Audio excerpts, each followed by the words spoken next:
আসসালামু আলাইকুম বন্ধুরা, কেমন আছেন আপনারা? আশা করি সবাই ভালো আছেন। আলহামদুলিল্লাহ আমি ভালো আছি। আবার একটি নতুন ভিডিও নিয়ে আপনাদের সঙ্গে চলে এসেছি মিজানুর রহমান আজারির ওয়াজ। আপনারা যারা যারা মিজানুর রহমান আজারির ওয়াজ শুনতে ভালোবাসেন তারা ফুল ভিডিওটি দেখতে থাকেন, আশা করি ভালো লাগবে। এই সামদেশের ভেতরে অনেক বরকত, কারণ এই সামদেশের মধ্যে একটা মসজিদ আছে। মসজিদটার নাম হচ্ছে মসজিদুল আকসা। মসজিদটার নাম কি? এইটাকে বলা হয় সানিউল কিবলাতাইন, মুসলমানদের দ্বিতীয় কিবলা।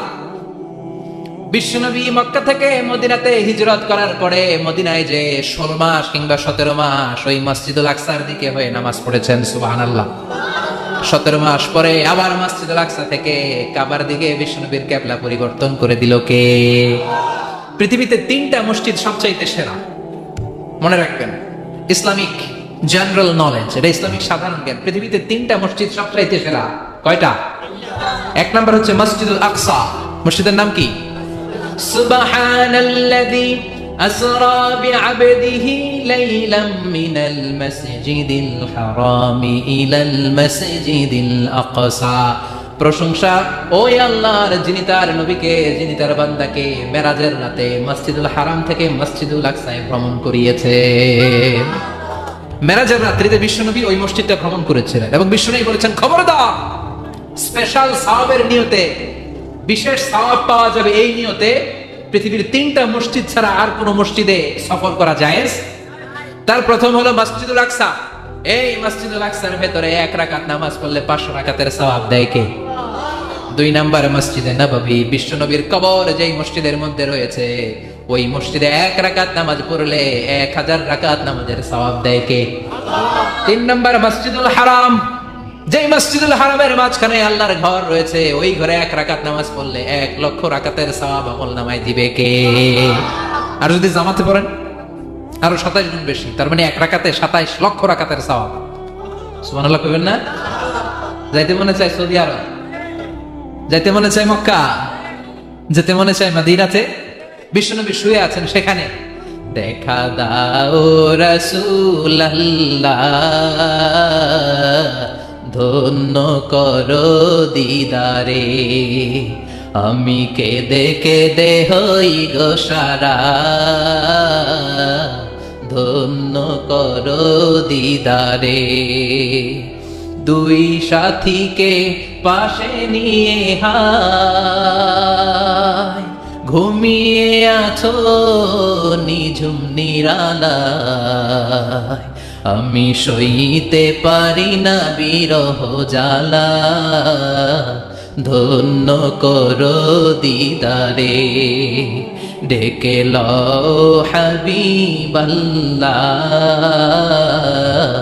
ধন্য করো দিদারে। পড়েন আমিন। অসাধারণ কথামালা এই গানের, কিন্তু সামান্য একটু সমস্যা আছে। বিশ্বনবীর কাছে দিদার চাওয়া যায় না, দিদার চাইতে হবে কার কাছে? দেখা দাও মাবুদ আল্লাহ, ধন্য করো দিদারে, আমি কেঁদে কেঁদে হই গো সারা, ধন্য করো দিদারে। পড়েন আমিন। এজন্য বিশ্বনবীর দিদার আল্লাহর পক্ষ থেকে অনেক বড় নিয়ামত, কিন্তু দিদার বিশ্বনবী দিতে পারে না। দিতে পারে কে? বিশ্বনবী স্বপ্ন যুগে কাকে সে ওনার নুরানি চেহারাটা দেখাবেন, এটা বিশ্বনবীর সিদ্ধান্তে নয়, একজনের সিদ্ধান্তে। তিনি কে? এজন্য বলতে হবে ডেকে লও মাবুদ আল্লাহ। চিল্লা এখন ঠিক কিনা? এজন্য বিশ্বনবীর এই মসজিদে নামাজ পড়লে 1 রাকাতে 1000 রাকাতের সওয়াব, মসজিদুল আকসাতে পড়লে 1 রাকাতে 500 রাকাতের সওয়াব, আবার মসজিদুল হারামে 1 রাকাত নামাজ পড়লে 1 লক্ষ রাকাতের সওয়াব দিবে কে? তার মানে তিনের জৈতুন বলে আল্লাহ ফিলিস্তিনের কসম কেটেছেন। আর এই ফিলিস্তিনের মধ্যে মসজিদুল আকসা রয়েছে, যেটা বিশ্বনবীর মেরাজের স্টেশন। বিশ্বনবী মেরাজ করতে যে ওইখানে ব্রেক নিয়েছে, ওইখানে বিশ্বনবী ট্রানজিট নিয়েছে। ট্রানজিট চিনেন তো? আপনি সৌদিতে যদি উমরা করতে যান, সৌদি এয়ারলাইন্সে গেলে ডিরেক্ট ফ্লাইট, কিন্তু কাতার এয়ারওয়েজে গেলে, এমিরেটসে গেলে আপনাকে কাতারে ট্রানজিটে যেতে হবে, এমিরেটসে ট্রানজিটে যেতে হবে। বিশ্বনবীর মেরাজ করা হয়েছে এইভাবে, সরাসরি রব্বুল আলামিন বিশ্বনবীকে আল্লাহর আরশের টান দিয়ে একেবারে নিয়ে যায় নাই। বিশ্বনবীকে মক্কাতুল মুকাররমা থেকে প্রথমে বিশ্বনবীকে ইয়াসরিবে নেওয়া হয়েছে। বিশ্বনবী ওনার চাচাতো বোন উম্মে হানির ঘরে শোয়া ছিলেন। সাইয়েদনা জিব্রাইল ঘরের চালটা ফাঁকা করে বিশ্বনবীকে তুলে নিয়ে হাতিমে কাবার মধ্যে বসালেন। বিশ্বনবীর গলার নিচ থেকে শুরু করে নাভি পর্যন্ত এক টান দিয়ে ছিঁড়ে ফেললেন। বিশ্বনবীর কলিজাটাকে বের করলেন, জামজামের পানি দিয়ে বিশ্বনবীর কলিজাটাকে ধৌত করলেন। আবার কলিজা ঢুকিয়ে দিয়ে সেলাই করে দিলেন। বিশ্বনবীর পুরো জীবনীতে শুধুমাত্র কেবলমাত্র কয়েকজন সাহাবা বিশ্বনবীকে উদম গায়ে দেখেছে, মানে খালি গায়ে দেখেছে। যে সমস্ত সাহাবারা বিশ্বনবীকে খালি গায়ে দেখার সুযোগ পেয়েছে, তারা বলেছে আমরা বিশ্বনবীর গলা থেকে নাভি পর্যন্ত এই জায়গায় সেলাইয়ের দাগ দেখতে পেয়েছি। সাইয়েদনা জিব্রাইল গলা থেকে নাভি পর্যন্ত কেটে কলপটা বের করে জামজামের পানি দিয়ে ধুয়ে আবার সেট করে দিলেন। এরপর সেলাই করে দিলেন। এটাকে বলে শাক্কে সাদার, সিনা চাক। কি বলে? ডাক্তারি ভাষায় বলে ওপেন হার্ট সার্জারি। নাম শুনেন নাই? বিশ্বনবীর পুরো জিন্দেগিতে 2 বার এরকম ওপেন হার্ট সার্জারি হয়েছে। আল্লাহু আকবার। মেরাজের রাতে হাতিমে কাবা থেকে ওপেন হার্ট সার্জারি করে বিশ্বনবীকে সাইয়েদনা জিব্রাইল উড়িয়ে নিয়ে গেলেন একটা মরুর প্রান্তরে, ঘুটঘুটে অন্ধকার। সাইয়েদনা জিব্রাইল বললেন, ও নবী এই জায়গায় দোয়া করেন। বিশ্বনবী দোয়া করলেন। দোয়ার পরে জিব্রাইলকে বললেন, ও জিব্রাইল কোন জায়গায় রেখে দোয়া করতে বললা? জায়গাটা তো চিনলাম না। সাইয়েদনা জিব্রাইল বলে, নবী গো, কিছুদিন পরে আপনার এলাকা থেকে আপনি বিতাড়িত হবেন। আপনার এলাকা থেকে বিতাড়িত হয়ে যেই জায়গায় আপনি হিজরত করতে যাবেন, এই জায়গাটা হলো ওই জায়গা, হিজরতের জায়গা। জায়গাটার নাম হলো ইয়াসরিব। ইয়াসরিব মদিনার পূর্ব নাম হচ্ছে ইয়াসরিব। আবার সেখান থেকে বিশ্বনবীকে তুলে এক পাহাড়ের উপরে নেওয়া হলো। এগুলো মেরাজের রাতের ঘটনা। ওই পাহাড়ে নামিয়ে বলা হলো, ও নবী আপনি দোয়া করেন। তার মানে প্রথম স্টেশন মদিনা, ইয়াসরিবে। দ্বিতীয় স্টেশন পাহাড়ের উপরে। ব্রেক নিচ্ছেন। ব্রেক নিয়ে নিয়ে বড় জার্নির জন্য বিশ্বনবীকে তৈরি করছে কে? কারণ একটু পরে এমন জোরে টান দিবে, 7 আকাশ ভেদ করে আল্লাহর আরশে চলে যেতে হবে। চিল্লা এখন ঠিক কিনা? পাহাড়ের উপরে নামিয়ে বললেন, ও নবী দোয়া করেন। বিশ্বনবী পাহাড়ের উপরে দোয়া করলেন। এবার বললেন, ও জিব্রাইল আইয়ু জাবালিন হাদা, অন্ধকার, ঘুটঘুটে অন্ধকার, কিছু দেখি না, এটা আবার কোন পাহাড়? সাইয়েদনা জিব্রাইল বললেন, ও নবী এই পাহাড়টা হলো জাবালু মুসা, আপনার ভাই মুসার পাহাড়। এটা হলো তুর পাহাড়। তুর পাহাড়ের চূড়ায় এসেছেন। সেখান থেকে আরেক ব্রেক দিয়ে বিশ্বনবীকে মসজিদুল আকসাতে নেওয়া হয়েছে। যে মসজিদুল আকসা ফিলিস্তিনের ভূখণ্ডে অবস্থিত, যে মসজিদে 1 রাকাত সালাত আদায় করলে 500 রাকাতের সওয়াব আমলনামায় ঢুকিয়ে দিবে কে? আবার এই ফিলিস্তিন বিলাদুশ শাম, এই শাম দেশ যেন তেন জায়গা নয়। 2টা বর্ণনায় পাওয়া যায় কিয়ামতের ময়দানটা হবে আরাফাতের ময়দানে। আবার আরেকটা বর্ণনায় পাওয়া যায় কিয়ামতের ময়দানটা হবে সিরিয়া, ফিলিস্তিন, এই শামের ভূখণ্ডের ময়দানে। পড়েন সুবহানাল্লাহ। সাইয়েদনা ঈসা আলাইহিস সালাম দাজ্জালকে হত্যা করার জন্য বাংলাদেশে নামবে না। দাজ্জালকে হত্যা করার জন্য সৌদি আরবেও নামবে না, মিশরেও নামবে না, ইরাকেও নামবে না, লেবাননেও নামবে না, আলজেরিয়াতেও নামবে না, তিউনিসিয়াতেও নামবে না, মরক্কোতেও নামবে না।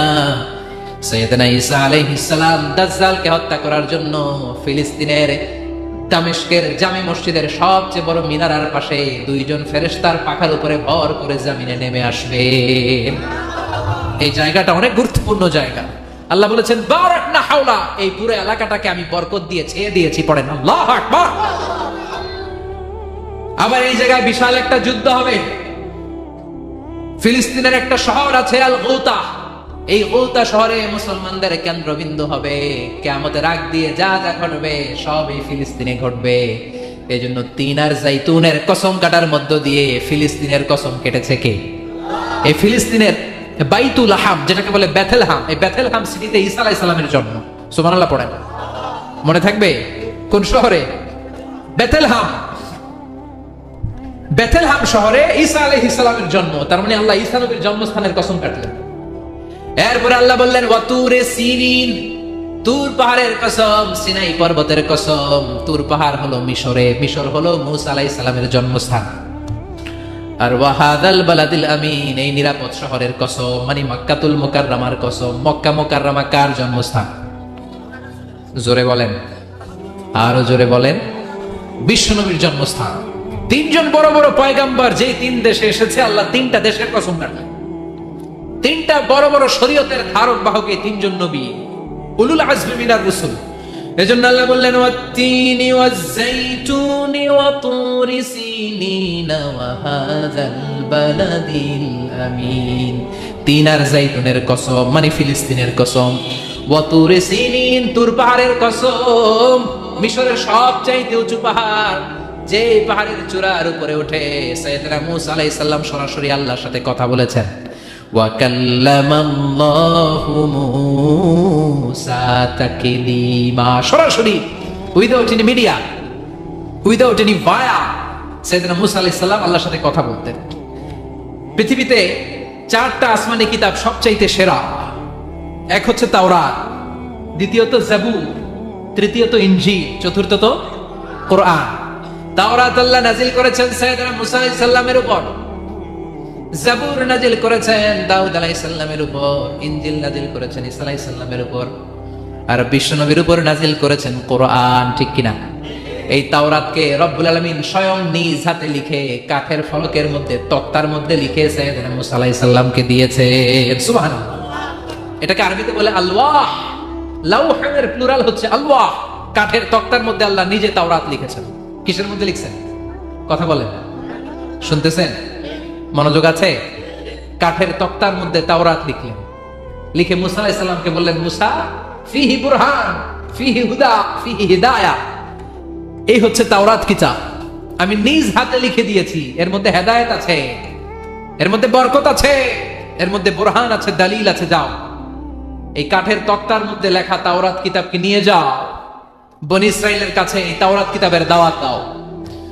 সাইয়েদনা মূসা আলাইহিস সালাম ছিলেন অনেক শক্তিশালী নবী। উনি ভাবলেন অল্প কয়েকটা তক্তা, কাউকে ডাকার দরকার নাই, আমার ভাই হারুন রে লাগবে না, আমি যথেষ্ট।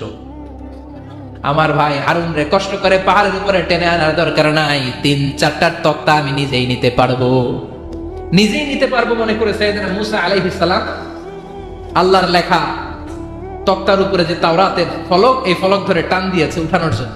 আল্লাহ যেহেতু কিতাব দিয়েছে নিয়ে যায়, কিন্তু কি আজীব তামাশা, তক্তা ধরে কাঁধে তুলবে তো দূরের কথা, নাড়াতেই পারে না। সুবহানাল্লাহ, আসতে বলেন, নাড়াতেই পারে না। ওনার এত শক্তি, উনি এক থাপ্পড় মেরে ফেরাউনের বাবুর্চিকে ওই জায়গার মধ্যে দুনিয়া থেকে বিদায় করেছিলেন। এক ধাক্কা মারলে 10 জন 10 হাত দূরে যেয়ে পড়তো। উনি রেগে গেলে ওনার মাথার চুলগুলো, টুপি আর পাগড়ি ভেদ করে উপরের দিকে এরকম খাড়া হয়ে দাঁড়িয়ে যেত। স্বয়ং মালাকুল মাউতকে থাপ্পড় মেরে চোখ কানা করে দিয়েছিলেন। এর কারণ মালাকুল মাউত মানুষের সুরাতে আসছিল আর অনুমতি নেয় নাই। ঘরের মধ্যে ঢুকার আগে অনুমতির দরকার আছে না নাই? কি সুন্দর ইসলাম, হোয়াট এ প্রাইভেসি ইন ইসলাম। কত সুন্দর প্রাইভেসি ইসলাম আমাদেরকে শিখিয়েছে। আপনি ঘরে ঢুকবেন, অনুমতি নিয়ে ঢুকবেন। কার কথা? এক সাহাবী বললেন, নবী আমার ঘরে 2 ঘর। কয়টা? 2টা মাত্র রুম। এক রুমে থাকে আমি, আর এক রুমে থাকে আমার আম্মা জান। যেই আম্মা জানের বুকের দুধ খেয়ে আমি 10 মাস পেটের ভেতরে ছিলাম, 2 বছর বুকের দুধ খেয়ে বড় হলাম। আমার আম্মা জান থাকে এক রুমে, আমি থাকি আর এক রুমে। ও নবী, আমার মায়ের রুমে ঢোকার আগেও কি অনুমতি নেওয়া লাগবে নাকি? বিশ্বনবী বললেন, ও সাহাবা, আতুহিব্বু আন তারাহা উরিয়ানা, do you like to see your mother naked? তুমি কি তোমার মাকে নেকেড দেখতে চাও? তুমি কি তোমার মাকে উলঙ্গ দেখতে চাও? সাহাবী বললেন, কাল্লা, কখনোই না। বিশ্বনবী বললেন, ইদান তাস্তাদিন, তোমার মাকে যদি উলঙ্গ দেখতে না চাও, তাহলে অবশ্যই অবশ্যই অবশ্যই তোমার মায়ের ঘরে ঢোকার আগে অনুমতি নিয়ে ঢুকবা। সুবহানাল্লাহ। মায়ের ঘরে ঢোকার আগে অনুমতি নিতে হবে। তাহলে ভাইয়ের ঘরে, বোনের ঘরে, ভাবির ঘরে, হ্যাঁ, ঢুকাই যাবে না। ভাবির ঘরে ঢুকা যাবে? কারো ঘরে ঢোকার আগে অনুমতি নিতে হবে। এটাকে বলে প্রাইভেসি। ইসলামী প্রাইভেসিকে গুরুত্ব দেয়। কারণ আপনি হয়তো এমন একটা সময় চলে যাবেন ঘরের ভিতরে, ঘরের ভেতরে আপনার আম্মা ওই সময় হয়তো হালকা পোশাক পরে, সিম্পল কোনো কাপড় পরে শুয়ে আছে, ঠিক কিনা?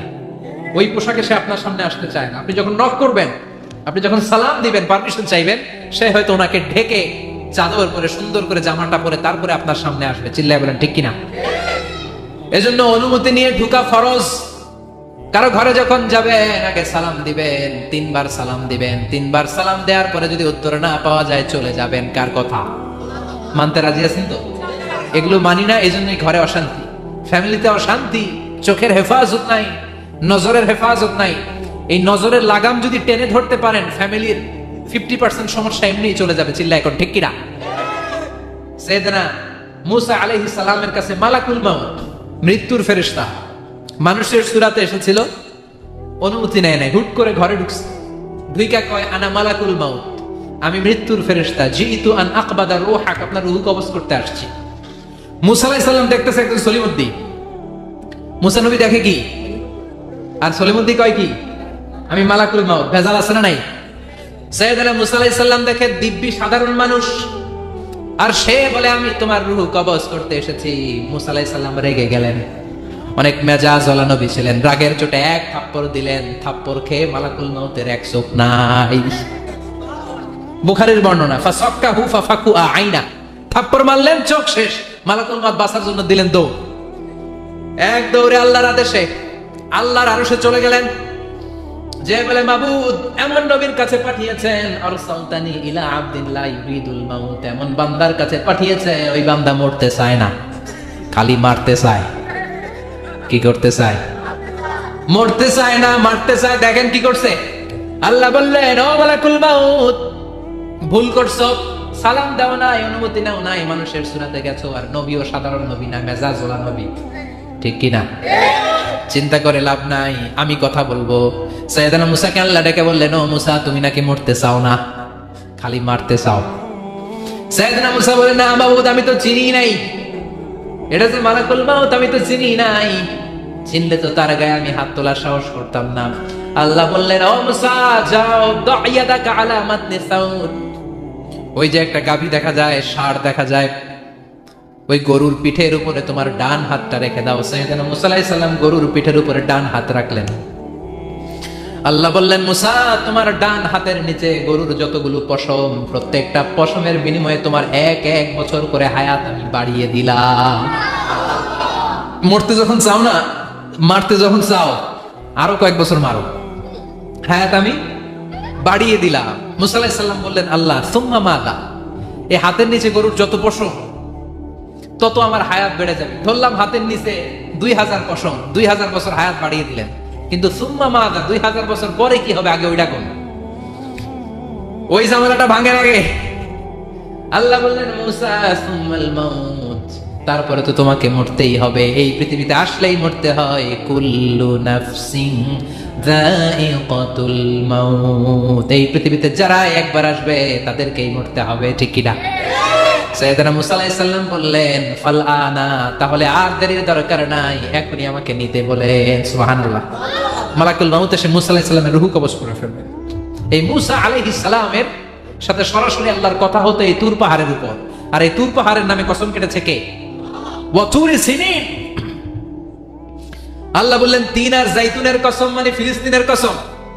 ওয়া তুরি সিনিন, তুর পাহাড়ের কসম, যেই তুর পাহাড়ের উপরে আমি তাওরাত কিতাব নাজিল করেছি। তাওরাত কিতাবটাকে কাঠের ফলকের মধ্যে লিখে বললেন, মুসা নিয়ে যাও। মুসা আলাইহিস সালাম নিতে পারে না, মনে আছে? মনে আছে আপনাদের না ভুলে গেছেন? মুসা আলাইহিস সালাম ধরলেন, নাড়াতে পারেন না, আর কাঁধে তুলবে তো দূরের কথা, নাড়াতেই তো পারেন না, এত শক্তিশালী নবী। তাওরাতের যে আলওয়াহুত তাওরাত, তাওরাতের ফলক, এই বাণীগুলো নিয়ে বাণীবাহকের কাজ করবে, বার্তাবাহকের কাজ করবে, বনী ইসরাইলের কাছে এই পয়গাম পৌঁছে দিবে, কিন্তু তুলতেই তো পারে না। আল্লাহর ডেকে বলে, আল্লাহ পারি না। আল্লাহ বললেন, ট্রাই করো, ট্রাই এগেইন, আবার চেষ্টা করো, দেখো না পারো কিনা। How will. সাইয়েদনা মুসা আলাইহিস সালাম ভাবলেন, এই দিক দিয়ে পারি না, ওই দিক দিয়ে ধরলে মনে হয় পারো। এবার তক্তার ওই পাশ দিয়ে নাড়াচাড়া শুরু করছে, ওই দিক দিয়েও পারে না। এবার ভাবলেন, এক কাজ করি, মাঝখান দিয়ে দেখি নাড়াতে পারি কিনা। সাইয়েদনা মুসা আলাইহিস সালাম কাঠের তক্তাগুলোর মাঝখান দিয়ে ধরলেন, টান দিলেন, কিন্তু তক্তা নড়ে, নাড়ানোই যায় না, কাঁধে তুলবে তো দূরের কথা। সাইয়েদনা মুসা আলাইহিস সালাম অপরাধ হয়ে আল্লাহর ডেকে বললেন, ও মাবুদ পারি না। আল্লাহ আসলে চাচ্ছে মুসা যেন বলে পারি না। মুসা পারে না এটা শুনতে আল্লাহর পর মনে চায়, সুবহানাল্লাহ কইবেন না? কারণ সব জায়গায় উনি পারে আর মারে।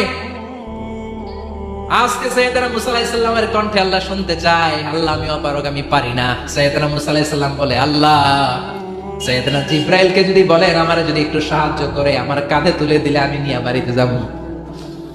সাইয়েদনা জিব্রাইলকে একটু বলেন। আল্লাহ বললেন, যাও জিব্রাইল, হেল্প আউট মুসা, মুসা আলাইহিস সালামকে সাহায্য করো। এবার সাইয়েদনা মুসা আলাইহিস সালাম ধরলেন এই দিকে, সাইয়েদনা জিব্রাইল ধরলেন এই দিকে, দুইজন মিলে তাওরাত লেখা কাঠের তক্তাগুলো উঠাতে চাইলেন, কিন্তু কি আজীব তামাশা, সাইয়েদনা জিব্রাইলও পারে না। সাইয়েদনা মুসা আলাইহিস সালাম বলেন, ও ভাই জিব্রাইল, চলো জায়গা চেঞ্জ করি, তুমি এদিক দিয়ে ধরো, আমি ওই দিকে ধরি, আবার জোরসে টান মারো। দেশকামে কয় না জোরসে টান, এইও সিস্টেমে দুইজন মিলে টানে, কিন্তু নাড়াতেই পারে না। আগে তো হাতে নিবে, তারপরে কাঁধে তুলবে, দুইজনেও পারে না। গায়ে যত জোর আছে, সাইয়েদনা মুসা আলাইহিস সালাম জোরসে টান দিলেন, যত জোর, সব জোরকে একসাথে করে তিনি টান দিয়েছেন। টানের চোটে দেহের প্রতিটা লোমকূপ থেকে ঘাম বেরোতে শুরু করেছে। টানের চোটে রক টান খেয়ে যাচ্ছে, কোমরের রক ছিঁড়ে যাওয়ার অবস্থা, কিন্তু কাঠের ফলকগুলো নাড়ানো যায়। সাইয়েদনা মুসা আলাইহিস সালাম বললেন, আল্লাহ, জিব্রাইলও পারে না।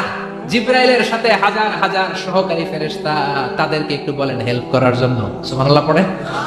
হাজার হাজার ফেরেশতা তুর পাহাড়ের উপর সবাই মিলে জোরে জোরে টান দেয়, জোরে জোরে টান দেয়। সবাই মিলে চেষ্টা করে তাওরাত লেখা ফলক এক প্রান্ত থেকে আরেক প্রান্ত কোন জায়গা দিয়ে ধরে 1 ইঞ্চি নাড়াতে পারে না।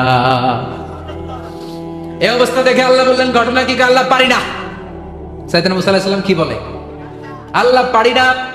আল্লাহ বললেন, মুসা, এই ফলকগুলোর এত ওজন নয়, কাঠের এই তক্তাগুলোর এত ওজন নয়, কিন্তু এই কাঠের তক্তার মধ্যে যে বাণীগুলো লেখা হয়েছে, বাণীগুলো কার? এটা আমার বাণী, আমার কথা। এই জিনিসটা বোঝানোর জন্য আমি এটার ওজনকে ভারী করে দিয়েছি।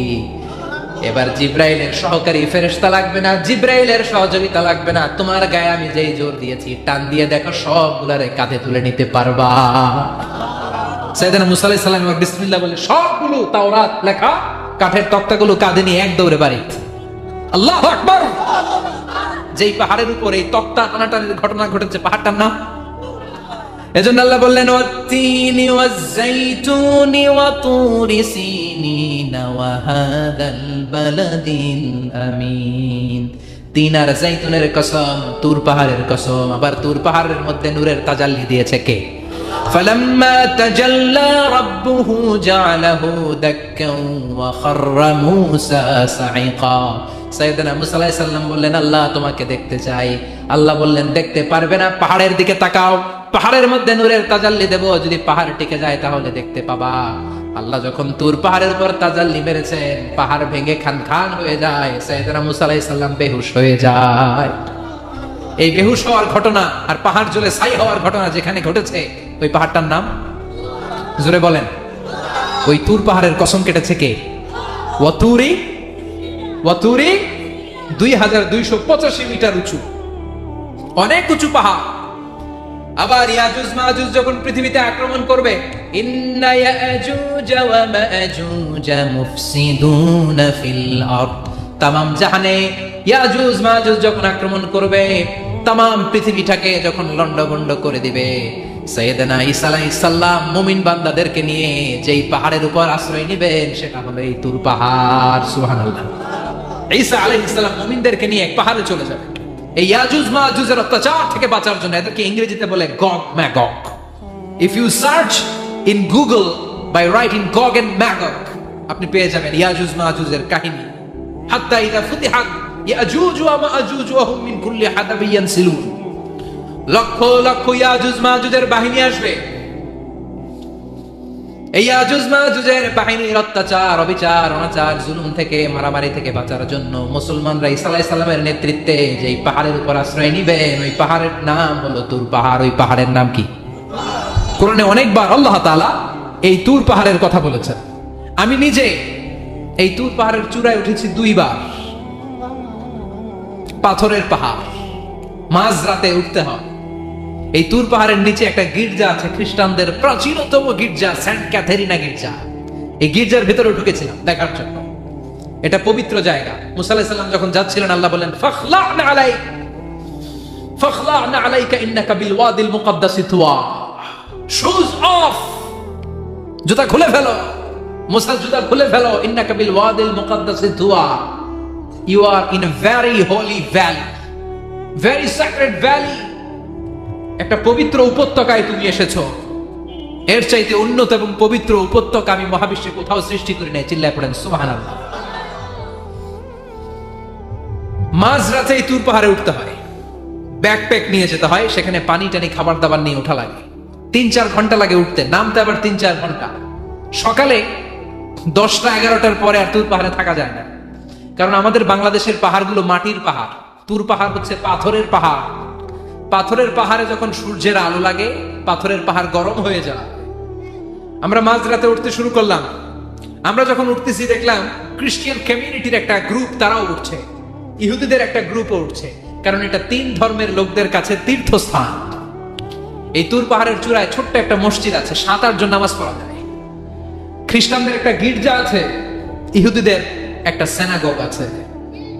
ফজরের সময় উঠলাম, পুরো সিলসিলাতুল জিবাল তুর পাহাড় দেখলাম, অবাক হলাম। এই পাহাড়ে বিশ্বনবী মেরাজের রাতে নেমে দোয়া করেছেন, ঠিক কিনা? এই পাহাড়ে ঈসা আলাইহিস সালাম মুমিনদেরকে নিয়ে ইয়াজুজ মাজুজের আক্রমণ থেকে বাঁচার জন্য আশ্রয় নেবেন। এই তুর পাহাড়ের কসম কোরআনের ভেতরে কেটেছে কে?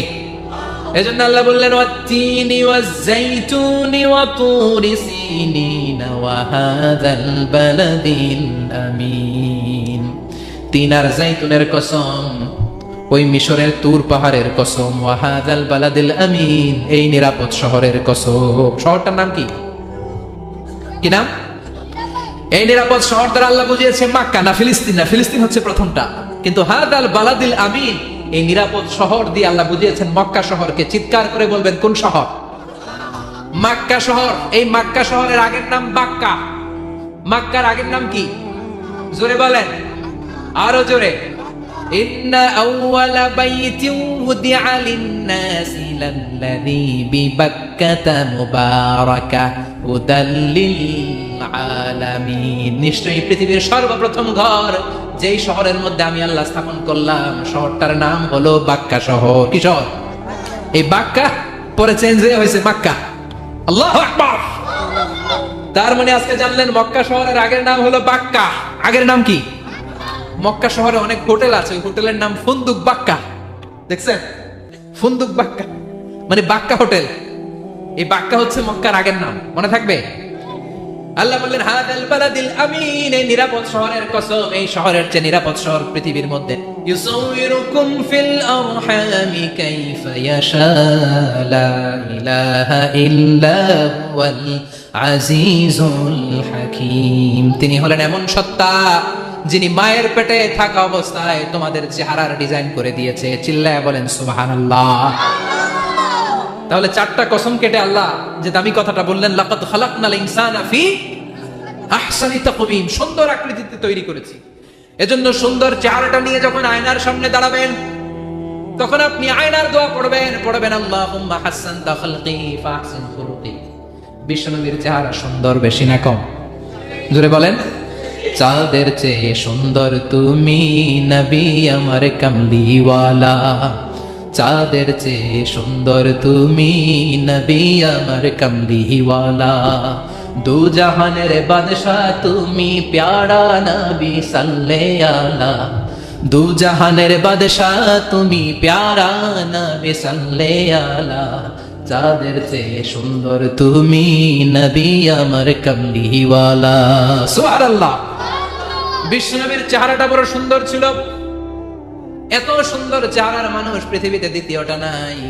ওই চেহারা নিয়ে বিশ্বনবী আয়নার সামনে যখন দাঁড়াতেন, উনি বলতেন আল্লাহুম্মা হাসসানতা খালকি ফাহসিন খুলুকি। এর মানে হলো আল্লাহ আমার চেহারাটা আপনি যেমন সুন্দর করেছেন, আমার চরিত্রটাও সুন্দর করে দিয়ে। This is the attitude. এটাকে বলা হয় attitude. What a marvellous amazing attitude he belongs. বিশ্বনবীর কি সুন্দর অ্যাটিটিউড ছিল। সুন্দর চেহারা নিয়ে আয়নার সামনে দাঁড়িয়ে তিনি বলতেন, আল্লাহ আমার চেহারাটা যেমনি সুন্দর করেছো, আমার চরিত্রটাকেও সুন্দর করে দাও। আমার বাহিরটা যেমন সুন্দর, আল্লাহ আমার ভেতরটারেও সুন্দর করে দিও। পড়েন আমিন। লিকুল্লি উম্মাতিন আজালুন ফাইযা জাআ আজালুহা লা ইস্তাখিরুনা সাআতাও ওয়া লা ইস্তাকদিমুন। মৃত্যুর জন্য একটা নির্ধারিত টাইম আছে, টাইমটারে বেঁধে দিয়েছে কে? ওই টাইমটা যখন চলে আসে 1 সেকেন্ড আগেও আসে না, 1 সেকেন্ড পরেও আসে না, অন টাইম আসে। কিভাবে আসে? On time. কথা বলেন, সবাই বলেন অন টাইম। আরো জোরে বলেন, death will come on time, death never late। মৃত্যু যখন আসে অন টাইমে আসে, নির্ধারিত একটা সময় আসে, ওই সময়ের আগেও আসে না, পরেও আসে না। এক সেকেন্ড আগেও আসবে না, পরেও আসবে না।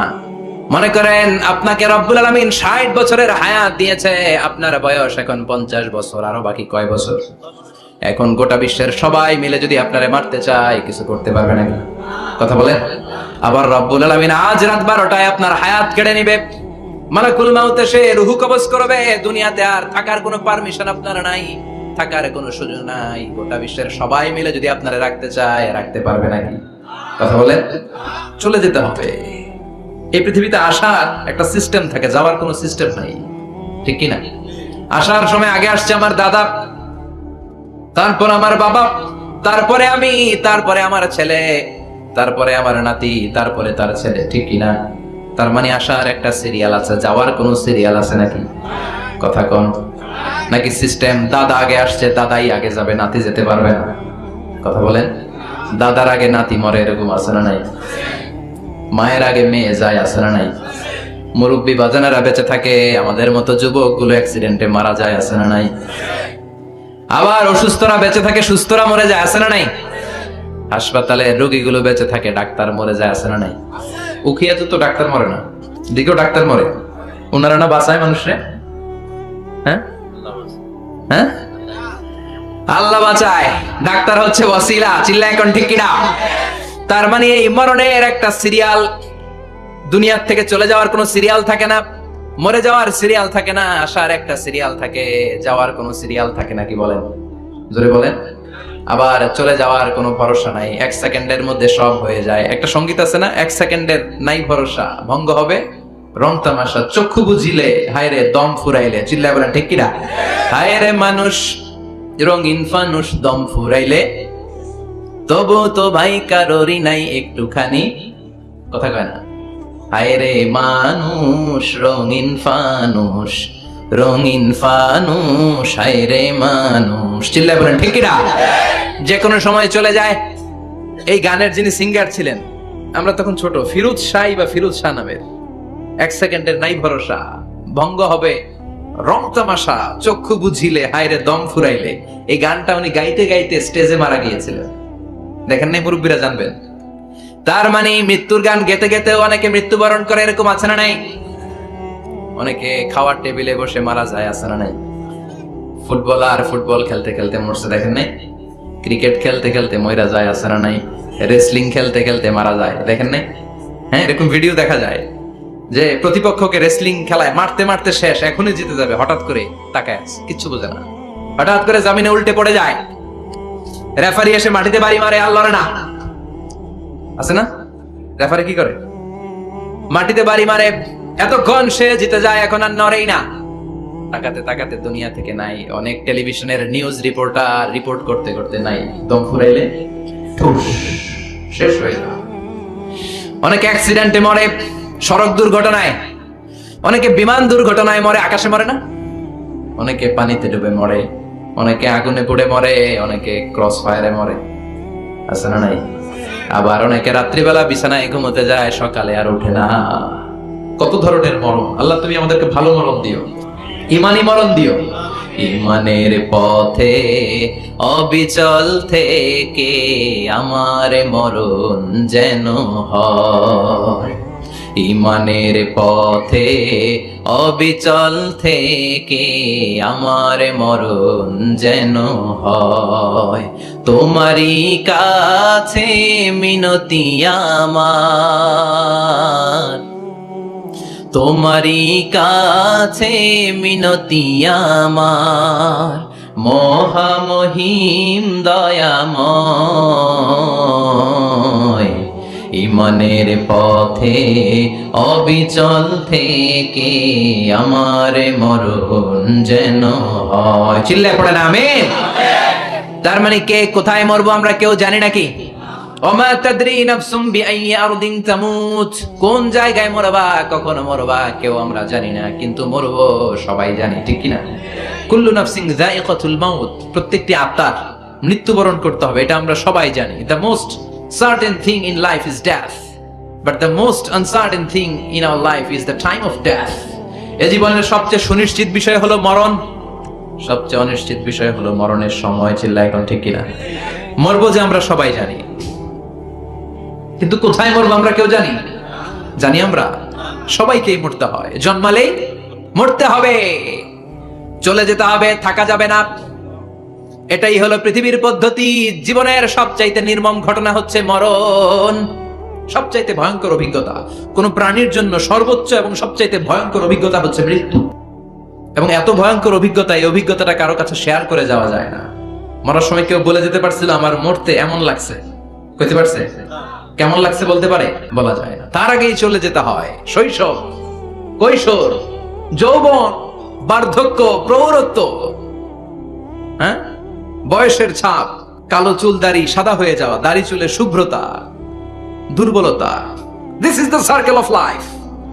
ছোট্ট ছিলাম, বড় হলাম, সিঙ্গেল ছিলাম, ডাবল হলাম, তারপরে বাবা হলাম, তারপরে শ্বশুর হলাম, তারপরে নানা হলাম, তারপরে চলে যেতে হবে। This is the circle of life. চিল্লায় বলেন ঠিক কিনা? এই যে মুরব্বীরা, দাড়ি পাকা মুরব্বী যারা আছে, আপনারা কি মনে করছেন মায়ের পেট থেকে এরকম মুরব্বী হয়ে বেরিয়েছিল? কিরকম বের হয়েছিল? তারাও ওয়া ওয়া করেছে। এরাও ফিডার খাইতো, এই চাচারা খায় নাই? এরাও ফিডার খেত, এরাও মায়ের বুকের দুধ খেত, এরাও ছোট্ট বাচ্চাদের মতো গরমকালে পানির মধ্যে ডুবাইতো। স্কুল ফাঁকি দিয়ে বাচ্চারা ডুবাই, আছে না নাই? উখিয়াতে এরকম নাই?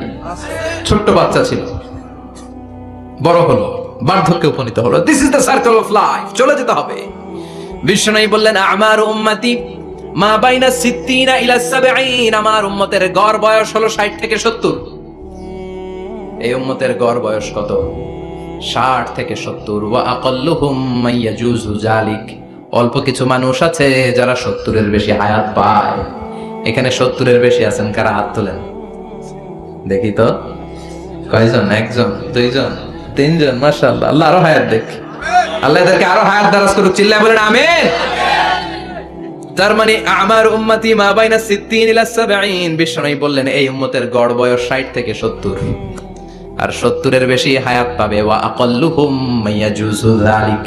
70 এর বেশি পাবে হাতে গোনা, গুনে বের করে ফেলা যায় একজন, দুইজন, তিনজন। বাকি সব 60 এর আগে নাই। ঠুস। চিল্লায় এখন ঠিক কিনা? বাংলাদেশের গড় হায়াত কত মানুষের? 60। বিশ্বনবীর কথার সাথে মিলে গেছে। চিল্লায় পড়েন সুবহানাল্লাহ। এই জন্য বিশ্বনবী বলেন এই যে মুরব্বীদের দাড়ি পাকে, এই যে রাস্তায় অ্যাক্সিডেন্ট হয়, এই যে ক্যান্সারে আক্রান্ত হয়ে লোকজন মারা যায়, তার উপরেও কি টনক নড়ে না? এরপরেও কি বিবেকে ধরে না যে তোমাকে চলে যেতে হবে? আকসিরু যিকরা হাযিবিল লাযাত। জীবনের সব স্বাদকে পানসা করে দেয় ওই মরণকে স্মরণ করো। মরণকে স্মরণ করলে জাহান্নাম বরণ করা লাগে না। চিল্লায় বলেন ঠিক কিনা? আবার আল্লাহ বললেন এ গোলাম, স্পেশাল একজন ফেরেশতা আমি মরণের জন্য সিলেক্ট করলাম, নাম মালাকুল মাউত। তাকে আমরা আজরাইল বলে চিনি। এই মালাকুল মাউত তার বাহিনী নিয়ে নির্ধারিত টাইমে গোটা বিশ্বের সব মানুষের রূহ কবজ করে। অন টাইম নাকি দেরি করে? মালাকুল মাউত আগেও আসে না, পরেও আসে না। সুবহানাল্লাহ পড়েন। সাইয়েদনা সুলাইমান আলাইহিস সালামের জামানাতে ওনার এক ওয়াজির ছিল, মন্ত্রী।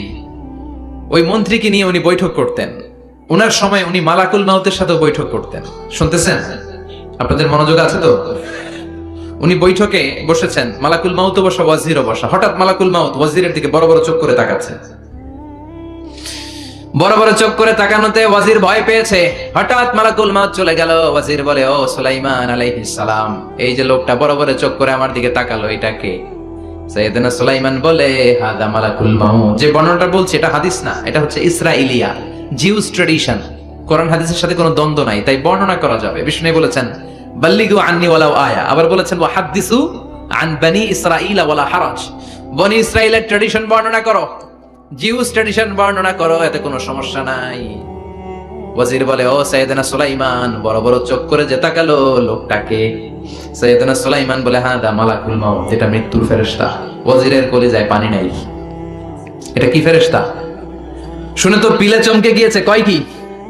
মালাকুল মাউত তো আমার চিনে ফেলাইছে, বাড়ি চিনে ফেলছে, আমার খবর আছে।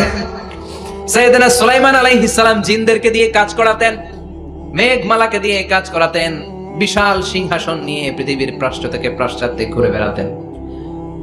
সাইয়েদনা সুলাইমানকে ওয়াজির বলে ও সুলাইমান, মেঘমালাকে আদেশ করে দেন আমি আর এই ফিলিস্তিনের ভূখণ্ডে থাকতে চাই না, আকাশের মেঘমালার উপরে আমারে বসিয়ে দেন আর বলে দেন আমারে নিয়ে যেন আকাশের মেঘমালা হিন্দুস্তানের ওই দূর পর্বতে রেখে আসে। আকসা আল হিন্দ, হিন্দের সবচেয়ে দূরবর্তী জায়গায় যেন আমারে রেখে আসে। সাইয়েদনা সুলাইমান বললেন, আকাশের মেঘ যাও আমার ওয়াজিরকে নিয়ে হিন্দুস্তানের একটা উপদ্বীপে রেখে আসো। রেখে আসা হলো। কিছুক্ষণ পর মালাকুল মাউত সাইয়েদনা সুলাইমানের কাছে হাজির। সাইয়েদনা সুলাইমান বললেন, ও মালাকুল মাউত, কই ছিলা? কই একটু আগে হিন্দুস্তান থেকে আপনার ওজিরের রূহ কবজ করে আসছি। সুবহানাল্লাহ পড়েন। এটা আবার কেমন কথা, তুমি ওইখানে গেলা কেন? কয় রব্বুল আলামিন কিছুক্ষণ আগে আমার কাছে পয়গাম পাঠিয়েছে, যাও সাইয়েদনা সুলাইমানের ওয়াজিরের রূহটা কবজ করো। কবজ করার জায়গা হলো হিন্দুস্তানের উপদ্বীপ। কোন জায়গায়? মালাকুল মাউত এসে দেখে সুলাইমান নবীর সাথে মিটিং করে। ওয়াজির কার সাথে মিটিং করে? সুলাইমান নবীর সাথে। কিন্তু ফরমানে লেখা রূহ কবজ করতে হবে কোথায়? হিন্দুস্তানে। সুবহানাল্লাহ কইবেন না? এইজন্য বড় বড় চোখ করে আমি তাকিয়েছি আর মনে মনে ভাবলাম টাইম তো নাই, কারণ মৃত্যু তো অন টাইমে হতে হয়। এখনই ওর রূহ কবজ করতে হবে। কেমন করে ওইখানে যাবে আমি জানি না, আমি আগে চলে যাই। মালাকুল মাউত চলে গেল, যে দেখে ওই জায়গায় ওয়াজিরও হাজির। সাথে সাথে রূহ কবজ করে আল্লাহর কাছে চলে গিয়েছে। পড়েন সুবহানাল্লাহ। এজন্য আল্লাহ বললেন, মালাকুল মাউত আমি নির্ধারণ করে দিয়েছি, পৃথিবীর প্রতিটি মানুষ মালাকুল মাউতকে দেখবে, চাক্ষুষ দেখবে, ভালো হলেও দেখবে, খারাপ হলেও দেখবে। কার কথা? ভালো মানুষ যদি হয়, আল্লাহওয়ালা যদি হয়, ইসলাম প্রিয় যদি হয়, ডানপন্থী যদি হয়, মৃত্যুর সময় মালাকুল মাউত আলা সূরাতি শাবিন আলা আহসানি সূরা, একজন যুবকের আকৃতিতে চমৎকার ধবধবে সাদা একটা জুব্বা পরে, জান্নাত থেকে জান্নাতি কাফন নিয়ে, হানুত মিন হানুতিল জান্নাহ, জান্নাতের সুগন্ধি নিয়ে মুমূর্ষু রোগীর মাথার সামনে এসে বসে যায় আর দেহটার ইঙ্গিত করে বলে, ইয়া আইয়াতুহান নাফসুত তাইয়্যিবা, ও পবিত্র আত্মা। আরেক বর্ণনায় এসেছে, ইয়া আইয়াতুহান নাফসুল মুতমাইন্নাহ, ও প্রশান্ত আত্মা, উখরুজি ইলা মাগফিরাতিম মিনাল্লাহ, আল্লাহর ক্ষমার দিকে বের হয়ে আসো। উখরুজি ইলা মাগফিরাতিম মিনাল্লাহি ওয়া রিদওয়ান, আল্লাহর ক্ষমার সন্তুষ্টির দিকে রূহটা বের হয়ে আসো। স্মুথলি বলার সাথে সাথে মুমিনের দেহ থেকে রূহটা বের হয়ে আজরাইলের হাতে চলে যায়। স্মুথলি বলার সাথে সাথে স্বাচ্ছন্দ্যে আনন্দে মুমিনের দেহ থেকে রূহটা সা করে বের হয়ে মালাকুল মাউতের হাতে এসে পড়ে। পড়েন সুবহানাল্লাহ। আল্লাহ এমন মৃত্যু তুমি আমাদের নসিবে রেখে দিও। চিৎকার করে পড়েন আমিন। আর যারা ইসলাম মানে নাই, আর যারা কোরআন মানে নাই, আর যারা দিন কায়েমের আন্দোলন করে নাই, দিনকে ভালোবাসে নাই, বাম আর রামপন্থী ছিল, নাস্তিক ছিল, ইসলাম বিরোধী ছিল, তাদের কাছেও মালাকুল মাউত আসে কি আসে না? চিল্লায় বলেন আসে কি আসে না? তাদের কাছেও আসে, কিন্তু আলা সূরাতি আকবাহি রাজুল, একজনের চেহারা যত ভয়ঙ্কর হতে পারে, যত নিকৃষ্ট হতে পারে, এরকম ভয়ঙ্করতম নিকৃষ্ট দুর্গন্ধওয়ালা একটা চেহারা নিয়ে আসে। রিজলাহু ফিল আরদ, পা থাকে জমিনে, রাসুহু ফিস সামা, হাদিসের বর্ণনা, পা দুইটা জমিনে, মাথা আকাশে। এসে ধমক দিয়ে জালিমের মাথার সামনে এসে বলে, ইয়া আইয়াতুহান নাফসুল খাবিসা, হে পাপাত্তা, হে অপবিত্র আত্মা, উখরুজি ইলা সাখাতিল্লাহি ওয়া গাদাবিহি, আল্লাহর রাগের দিকে, আল্লাহর অসন্তুষ্টির দিকে বের হয়ে আয়। মালাকুল মাউতের এই অর্ডার পাওয়ার সাথে সাথে রূহটা কিন্তু বের হয় না। মুমিনের রূহকে ডাক দিলে যেমনি স্মুথলি বের হয়, কাফিরের রূহ এভাবে বের হয় নাকি? কথা বলেন। রূহটা ডানে যায়, ফাতাতাফাররাক, একবার রূহটা ডানে যায়, আবার রূহটা বায়ে যায়, আবার সামনে যায়, পায়ে যায়, হাতের মধ্যে ঢুকে ডানে বায়ে যায়। মালাকুল মাউত আবার ধমক দিয়ে বলে, ইয়া আইয়াতুহান নাফসুল খাবিসা, পাপাত্তা বের হয়ে আয়। রূহটা আবার ডানে যায়, বায়ে যায়, সামনে যায়, পেছনে যায়। এবার খপাস করে মালাকুল মাউত রূহকে ধরে টান মারে। সারা দেহটা থেকে প্রাণ রস সিক্ত করতে করতে দেহ থেকে রূহটাকে টেনে হিচড়ে বের করে আনে। আর মুমূর্ষু রোগীটা চিৎকার মারতে থাকে। পড়েন নাউযু বিল্লাহ। একটা জীবন্ত ছাগল, একটা জীবন্ত ছাগলের চামড়াগুলো জবাই না দিয়ে কেউ যদি টেনে টেনে বের করে, ছাগল জবাই হয় নাই কিন্তু চামড়া এক পাশ থেকে টেনে টেনে টেনে হিচড়ে আপনি গা থেকে বের করলে যত কষ্ট হয়, এর চেয়েও বেশি কষ্ট দিয়ে মালাকুল মাউত বামপন্থী আর কাফেরদের রূহটা দেহ থেকে বের করে আনে। পড়েন নাউযু বিল্লাহ। আমাদের রূহটা যেন আল্লাহ, মুমিনদের রূহ আপনি যেভাবে কবজ করান, ওইভাবে যেন আমাদের রূহটা বের হয়ে আসে। আরো জোরে পড়েন আমিন। এজন্য আল্লাহ বললেন, বাল তুসিরুনাল হায়াতাদ দুনিয়া ওয়াল আখিরাতু খায়রুন ওয়া আবকা পাগলের মতো মোহাচ্ছন্ন হয়ে এই দুনিয়াটার পেছনে ছুটে বেড়াও। এই দুনিয়া আসল নয়, আখেরাত হলো আসল। চিল্লায় বলেন ঠিক কিনা? অস্থির, আমরা অস্থির, আমরা ব্যস্ত দুনিয়ার লোভে আর মোহে পড়ে আমাদেরকে যে মরতে হবে, চলে যে যেতে হবে, এটা ভাবার সময় আমাদের নাই। চিল্লাই কোন ঠিক কিনা? এজন্য বলা হয় মুতু ক্বাবলান তামুতু, মরার আগে একবার মরো। হাসিবু ক্বাবলান তুহাসাবু আলাইক, তোমার হিসাব কিয়ামতের দিন করার আগে তুমি তোমার হিসাব করো। জীবনে কি কি পাপ করেছি আমি জানি, আমার চেয়ে ভালো কেউ জানে না। চিল্লায় বলেন ঠিক কিনা? কি কি অন্যায় করেছি আমার হৃদয়ের মধ্যে কথাগুলো আছে না নাই? পৃথিবীর কেউ না জানলেও আমি জানি কি জানি না? পৃথিবী না জানুক আমি তো জানি, আমি কি পাপ করেছি হায়। পৃথিবী না জানুক আমি তো জানি, আমি কি পাপ করেছি হায়। আমার পাপের করলে বিচার, বাঁচার উপায় নাই আমার। দয়াময় প্রভু মাফ করো আমায়, মাফ করো আমায়। পড়ে না আমি আরো জোরে আমিন। এজন্য হাসিবু ক্বাবলান তুহাসাবু আলাইক, তোমার হিসাব বসার আগে নিজে হিসাব করো কি কি করলা। আসল মরণের দিন শটান হয়ে তো শুয়ে পড়ো ভাই, মরার আগে আরেকবার মরো। মরার আগে আরেকবার কি করবেন? কথা বলেন, মরার আগে কি করতে হবে? হঠাৎ একদিন বিছানায় শটান হয়ে শুয়ে যান, চক্ষুটা বন্ধ করেন, ভাবেন মরে গিয়েছেন। এই তো মালাকুল মাউত চলে এসে রুহটা নিয়ে গেল। আত্মীয় স্বজন চিৎকার চেঁচামেচি শুরু করে দিল, কান্নার রোল পড়ে গেল চারদিকে। মাইকের মধ্য দিয়ে, মসজিদের মাইকে অ্যানাউন্স হয়, অমুক এলাকার নিবাসী অমুক ভাই আমাদের মধ্যে দুনিয়ায় নাই, তার জানাজা হবে এশার নামাজের পর। সবাই এসে রুহের মাগফিরাত করেন। সবাই আপনারে দেখতে আসবে, কেঁদে কেঁদে লোকজন আপনারে কবর দিতে আসবে। চিল্লায় বলেন ঠিক কিনা? কেঁদে কেঁদে সবাই আসবে, দেখার জন্য আসবে। ছেলেগুলো কাঁদবে, স্ত্রী কাঁদবে, বাবা মা কাঁদবে, বন্ধু বান্ধব কাঁদবে। আর ঘরের মধ্যে রাখা হবে না। এবার আপনাকে গোসল দেওয়ার পালা। চক্ষু বন্ধ করে চিন্তার দরকার আছে না নাই? কথা বলেন। হঠাৎ করে, হঠাৎ করে শুনবি একদিন আমার মৃত্যুর খবর। কেঁদে কেঁদে আসবে সবাই দিতে আমায় কবর, দিতে আমায় কবর। ঠিক কিনা? একটু চোখটা বন্ধ করে ভাবেন, আপনাকে গোসল দেওয়া হবে, জামাগুলো খোলা হবে। এত টাকা দিয়ে যে দামি গোসলখানা টাইলস লাগিয়ে ঘরে বানালেন, আপনার শেষ গোসলটা কি ওই দামি গোসলখানায় হবে? লাশ যেখানে ধোয়া হয় ওই জায়গায় ধোয়া হবে। আপনাকে কাফন পরানো হবে। আপনার কলিজার টুকরা ছোট বাচ্চাটারে বলা হবে, আব্বু দেখে যাও, তোমার বাবারে শেষবারের মতো দেখো। আপনার বাবা মা শেষবারের মতো একটা নজর দিয়ে আপনার চেহারাটা দেখে নিবে। বন্ধু বান্ধবরা শেষবারের মতো একবার আপনারে দেখে নিবে। জানাজার জায়গায় নেওয়া হবে। হবে না এই ঘটনাটা আমাদের? হ্যাঁ, হবে কিনা? হাজার হাজার মানুষ শেষ বিদায় দেওয়ার জন্য আসবে। চারটা তাকবীর দিয়ে ইমাম নামাজ শুরু করবে। আল্লাহু আকবার, আল্লাহু আকবার, আল্লাহু আকবার, আল্লাহু আকবার বলে নামাজ শুরু করবে। নামাজ শেষ। এবার পালকিতে করে কবরে যাওয়ার পালা। যেতেই হবে, যেতেই হবে। পালকিতে করে লোকজন নিতে শুরু করবে। কবরস্থানের ওই জায়গায় যেখানে মানুষ বছরে মানুষ না মরলে যায় না, ওই গহীন নিঝুম কবরস্থানে ঢুকানো হবে। পালঙ্ক থেকে নামিয়ে আপনার জন্য করে রাখা আগ থেকে কবরটার মধ্যে শুইয়ে দেওয়া হবে। উপরে বাঁশ দিয়ে ছাউনি। শেষবারের মতো সবাই দেখে বাঁশের ছাউনির উপরে মাটি চাপা দিবে। ঠিক কিনা?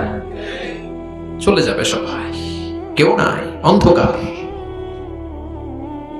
শুধু অন্ধকার। এই অন্ধকার যেন শেষ হতে চায় না। এই ঘটনা ঘটবে না আমাদের? কথা বলেন, ঘটবে কিনা? এজন্য মরার আগে এগুলো চিন্তার দরকার আছে না নাই? মরার আগে আরেকবার মরার দরকার আছে না নাই? এজন্য রব্বুল আলামিন বলেন, বাল তুসিরুনাল হায়াতাদ দুনিয়া ওয়াল আখিরাতু খায়রুন ওয়া আবকা। এই দুনিয়ার জীবনটাকে তোমরা আসল জীবন মনে করো, এটা আসল জীবন নয়। আসল জীবন হলো কবরের জীবন। চিল্লায় বলেন ঠিক কি না? আল্লাহ তোমার এই দুনিয়ায়,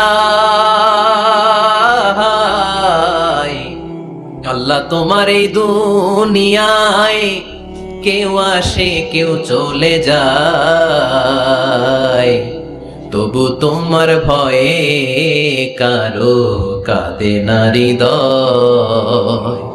এই দুনিয়াতে আমার বদলে গেল মন, চারিদিকে দেখি শুধু সুখেরই স্বপন। ভাবলো না মন আল্লাহ ছাড়া,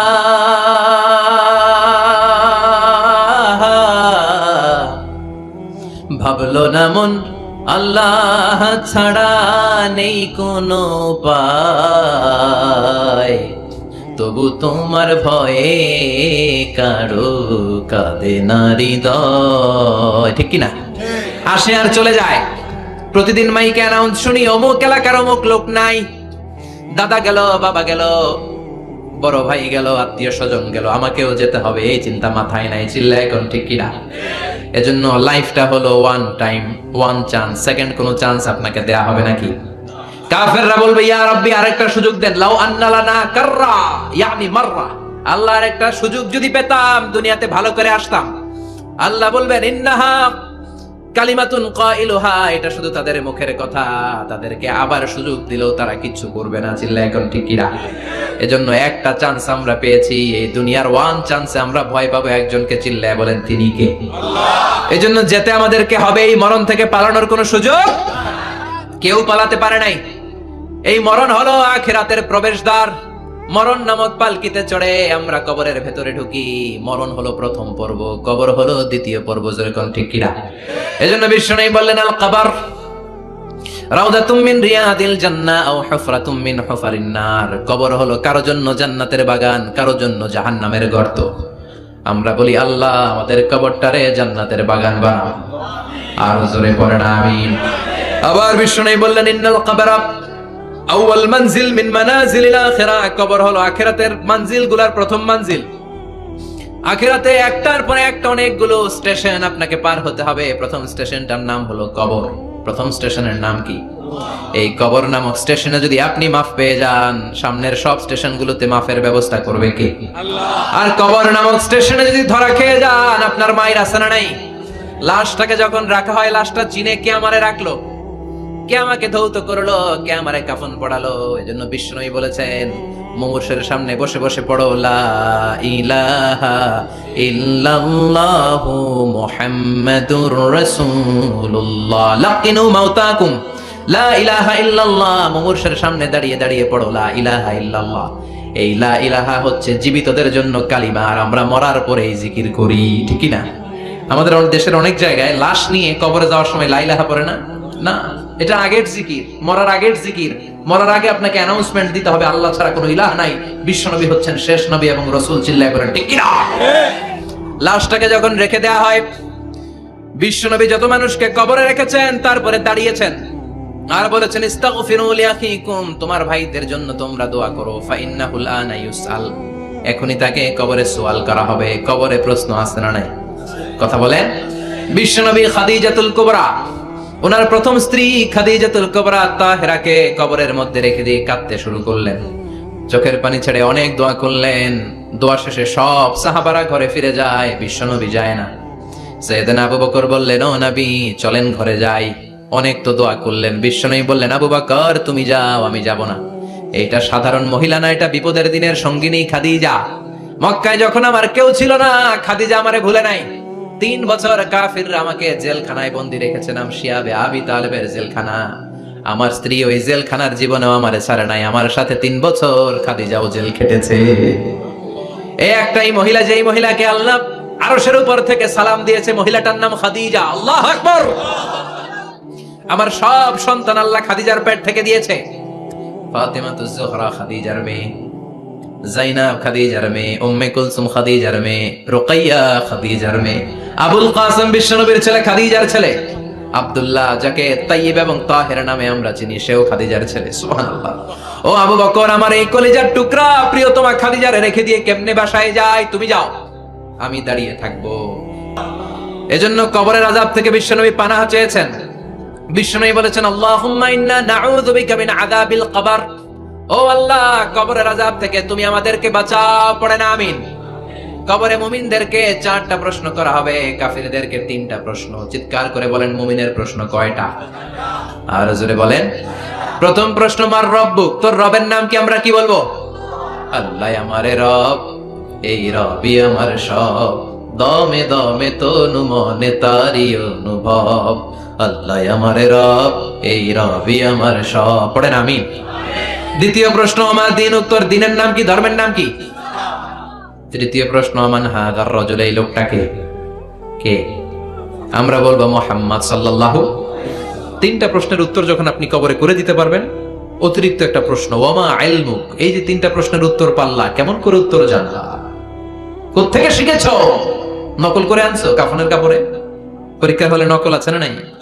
হাতে নকল আছে না? পায়ে নকল, মোজার ভিতরে নকল আছে না নাই? মোবাইলে নকল আছে না নাই? নকল থেকে আল্লাহ তুমি বাঁচাও। আরো আসতে কোন আমি। কিভাবে জানলা? কেমন করে 3টা প্রশ্নের উত্তর শিখলা? What is the source of your knowledge? তথ্যসূত্র কি? আপনাকে বলতে হবে, আমি যেই কিতাবটা থেকে শিখেছি কিতাবটার নাম কি? চিল্লায় বলেন কি নাম? এই কিতাবটা হলো কোরআন। ভিডিওটি ভালো লাগলে একটি লাইক, কমেন্ট ও শেয়ার করে পাশে থাকবেন বন্ধুরা। যারা যারা শেষ পর্যন্ত ভিডিওটি দেখেছেন তাদের জন্য অনেক অনেক ভালোবাসা থাকলো বন্ধুরা। আর নতুন নতুন ভিডিও পেতে চ্যানেলটিকে সাবস্ক্রাইব করে পাশে থাকবেন বন্ধুরা। ভালো থাকবেন, ধন্যবাদ।